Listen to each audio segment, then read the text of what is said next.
Hey, what's up, guys? It's Stacks here, and finally we are here with the Frightful opening. I got this in the mail a couple days ago, actually, but I've been pretty busy. I got it quite a bit later than I usually do, because without pointing any fingers, I guess some of the sites are having trouble getting their stuff in on time, which is understandable with, everything that's going on in the world. So I ended up reordering it from a different site.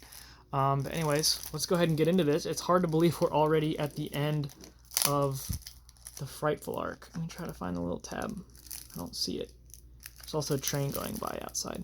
Or not the Frightful arc, sorry, the first family arc. It's the Frightful set. Final set in the first family arc. Hard to believe it's over already. We've been begging for Fantastic Four, Doctor Doom, Galactus and stuff in the game for years now, and we finally got him. So, Frightful set, expanding on the Frightful team, of course, and we finally have Big Daddy G himself, Galactus, in the game, and of course Kang the Conqueror. Alright, let's take a look at the box real quick here.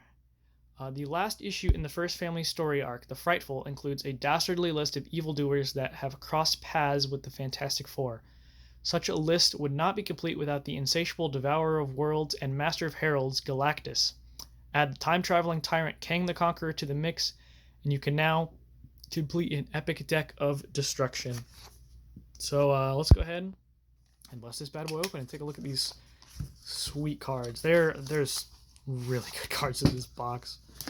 Really, really good cards in here. I'll set the box off to the side. As always, I will hover over the rule sheet briefly.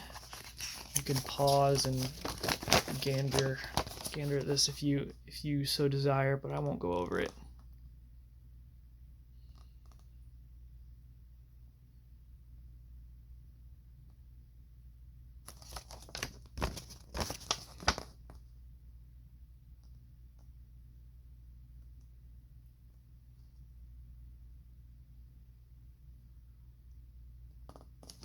Alright, let's go ahead and do it. Here we go. So we have a Nihilist main character. He is a 3/4 flight range 6 health Frightful character. He has Lord of the Negative Zone. You can include up to 2 negative zone locations in your deck. Obviously those usually go in your invention pile. For if you have a Fantastic Four inventor in your deck, that's from the Fantastic Battle set. This is actually insane because the negative zone is really, really amazing.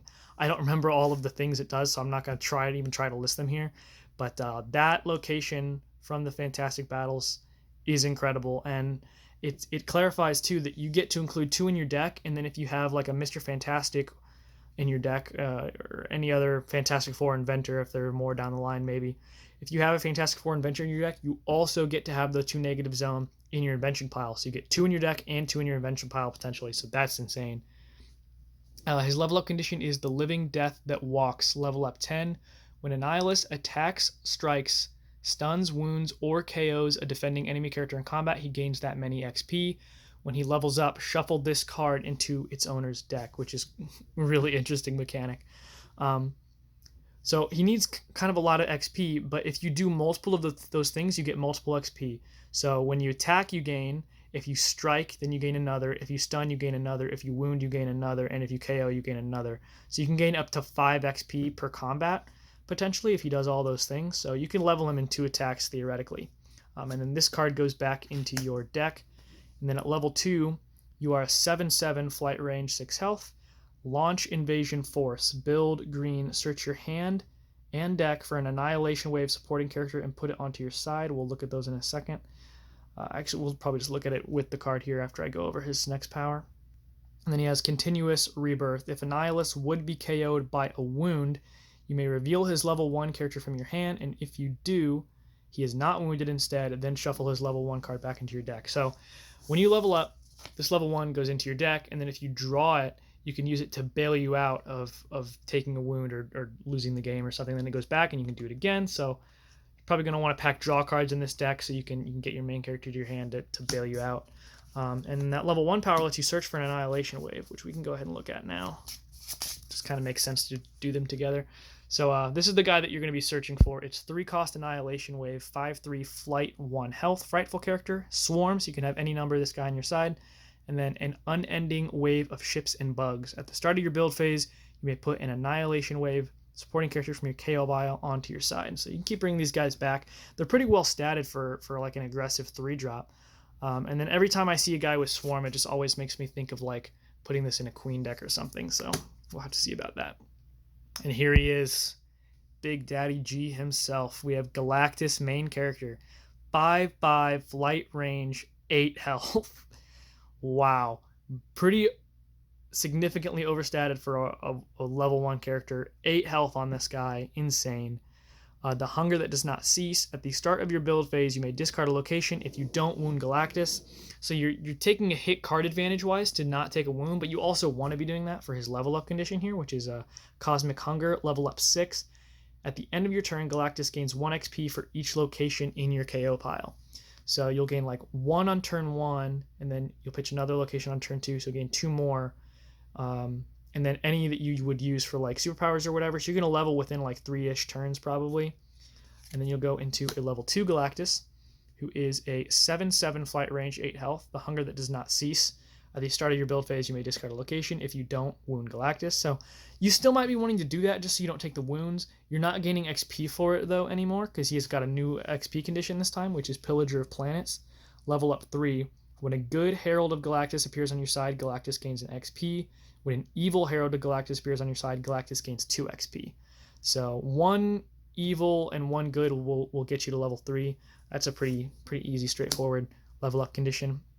And then at level 3, he's a 10/10 now, flight range, summon Herald, build blue-red. If you don't have a Herald of Galactus on your side, search your deck for one, reveal it, and put it onto your side. That's insane because it doesn't just put it into your hand so you still have to pay recruit points to do it. You just put it onto your side. You're bringing it out for free. I mean, not free because you have to pay for it, but like not having to recruit it and just get an additional character is insane. Oh, I forgot this second one. I was about to just move on to the next card. He also has Devourer of Worlds, which is a main space, KO location, and heal a wound from Galactus. So he puts your opponent back a turn, and he heals himself, and he already has 8 health.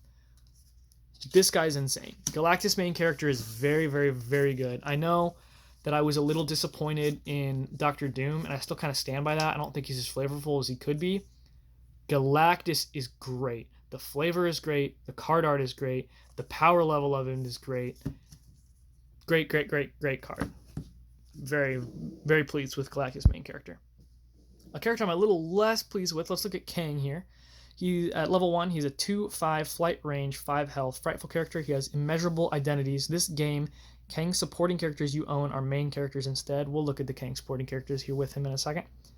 And then his level up condition is it is the Conquerors who change the world. Level up 5. When an enemy character gets wounded, Kang gains an XP. And then real quick, let's look at his supporting characters that are going to be main characters with him. So Kang's supporting character is a 0 cost, star his stats, so he doesn't really have base stats. Flight range, 2 health, frightful character, and he has the Tomorrow War. At the start of the game, before players draw their opening hand, secretly choose a future date. Kang can't appear until that date. So a future date is like a turn number or a number of resource. I don't remember exactly how to describe it, but basically you can only bring this guy out on, so at the beginning of the game, you'll like write down on a piece of paper 5. And if 5 is your future date, you can only bring this out on your turn 5. But you're bringing it out for free. It's a 0 cost. So if you have multiple, because he's got Swarm down here, then you can bring him out. You can bring out a bunch of him for free. And his stats are equal to the future date. So if you pick 5, then he's a 5/5. If you pick 7, he's a 7/7. And of course, he's got Swarm. So in the case of Kang, main character, these guys are treated as supporting character, or they're treated as main characters during the game. So you have your Kang main character, and then as you bring these guys out on whatever future date you pick, then even if they kill your main character Kang, they still have to get through these guys. So yeah. When he levels up, I don't know if that was a good order to do it in. I just figured it made sense to look at the supporting character with the main character. At level 2, you are a 3/10, flight range, 5 health, Light of the Centuries, draw, blue, yellow, red, shuffle each resource into its owner's deck, then choose a number 1 to 10. Each player puts that many cards from the top of their deck face down into the resource row. If any are locations, they may place them face up. Instead, Kang can only use his power once this game. So basically, you're going to reset, because he's a time traveler, you're going to reset the game to a turn of your choosing. This synergizes, of course, with the Kang supporting characters, because you can reset the game to the future date that you chose. So if you chose 10, you just set the resources to 10. If you chose 5, you choose to set the resources to 5, and then now you can play your I was going to call them supporting characters, your other main characters, your secondary main characters or whatever. Why am I a little down on Kang? Well, they gave him an aggressive level up condition, and he's clearly not an aggressive character, right? He doesn't have aggressive stats at level 1 or 2. So you need to wound enemy characters 5 times. It just feels kind of steep for a guy who's not aggressively statted. That's my only gripe with it. I think it's really cool, and being able to bring out multiple main characters is really, really good, especially if you can hit multiple 2 to 3 to 4 of these guys, then your opponent's going to be in deep trouble. All right, these are in a weird order. They're not in order by cost like they normally are. I wonder if maybe they're No, they're not alphabetic either. All right, I don't know what order these guys are in. So we have a red shift here. This card is one of my favorites / least favorite / I think this card's broken. He's a 6 cost, 7/7 flight. This is a Fantastic Four character, weirdly. He's got 2 health, Herald of Galactus, so you pay 1 less to recruit Galactus. And then he has Cosmic Combat Master. Enemy players can't play plot twists during combat. And that does not say with him in the combat. It just says they can't play plot twists. So that guy, I think this guy's nuts. This guy's actually nuts. That card's great.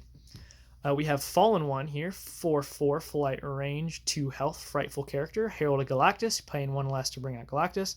Herald of Thanos, you pay 1 less to recruit Thanos, which is cool. And then Fallen Herald. When the Fallen One strikes Galactus or Thanos, stun that character. So we're going to take a look at Galactus here in a minute, obviously, and he's a tough guy to kill. So this guy might help you out big time.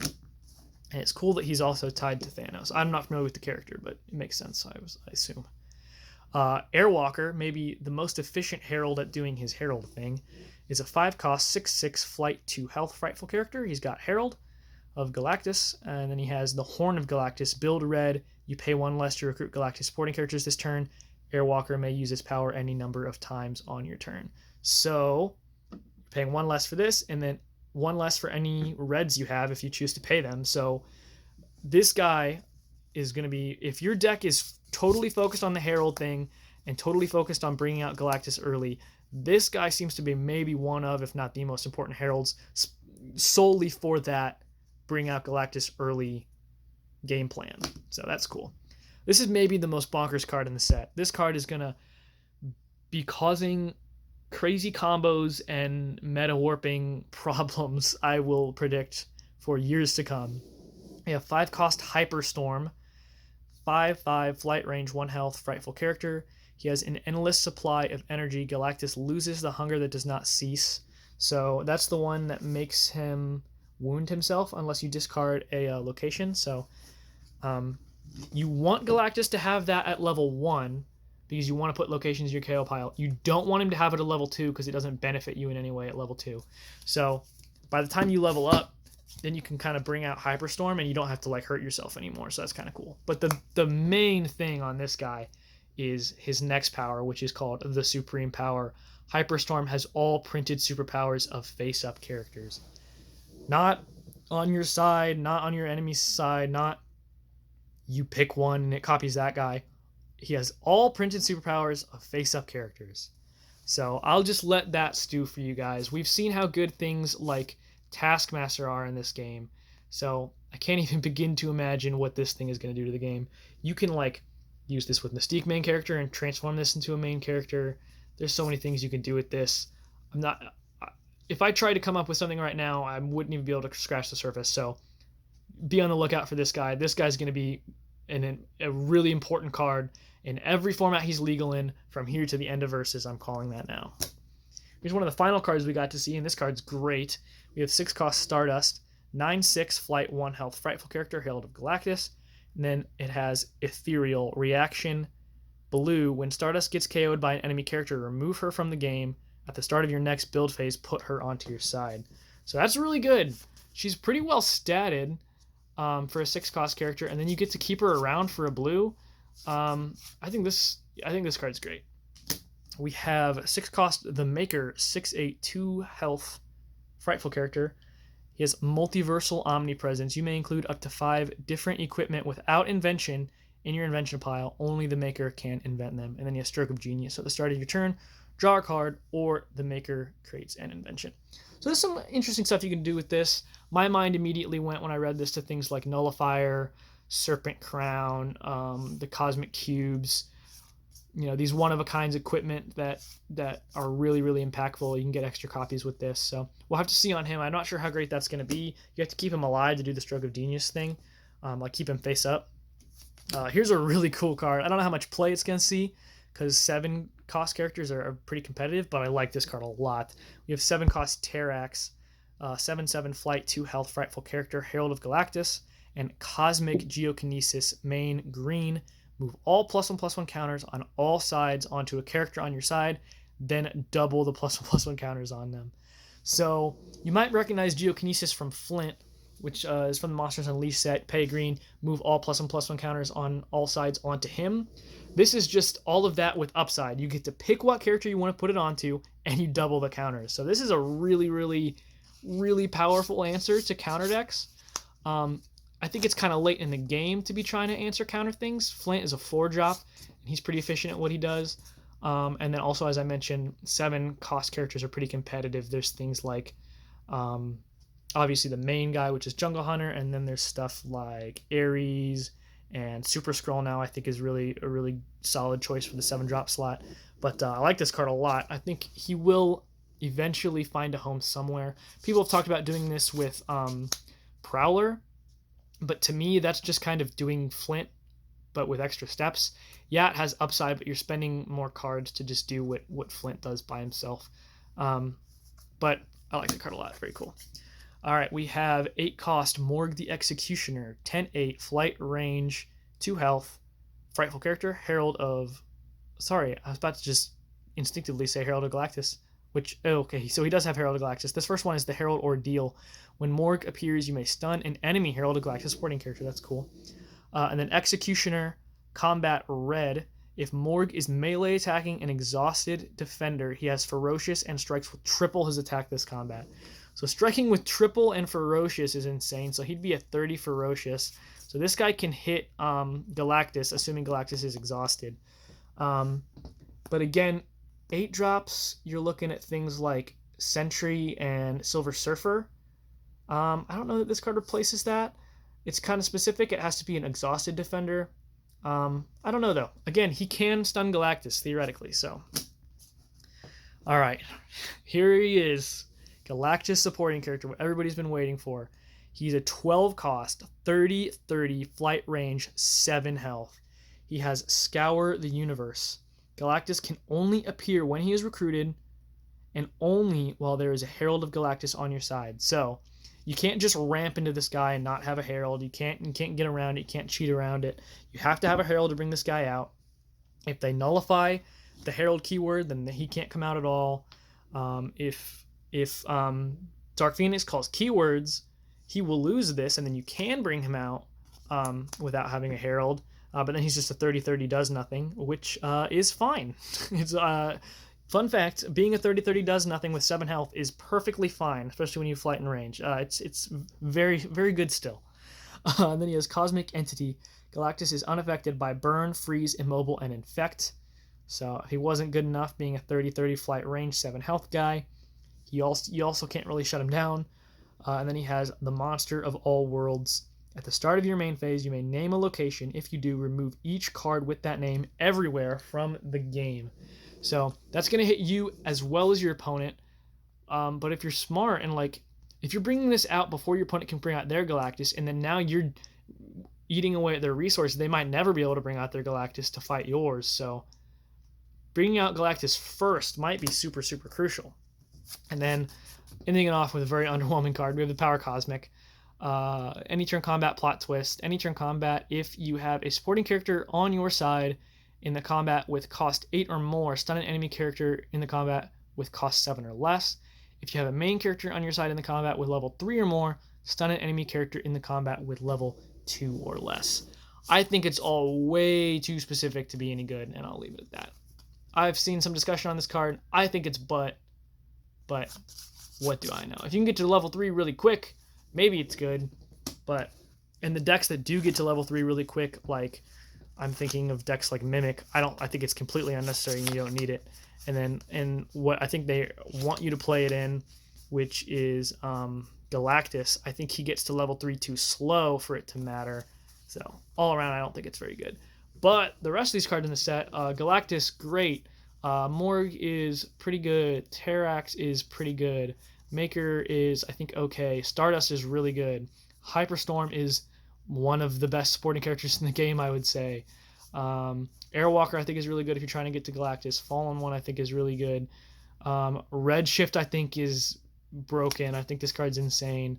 I'm not a fan of the Kang main character, but I'm open to be proven wrong. I think Kang's supporting character is very good. I think the Galactus main character is great. I think Annihilation Wave is pretty good. And I think a Nihilist himself is also great. So overall, great set. Home run. We finally got Galactus in the game.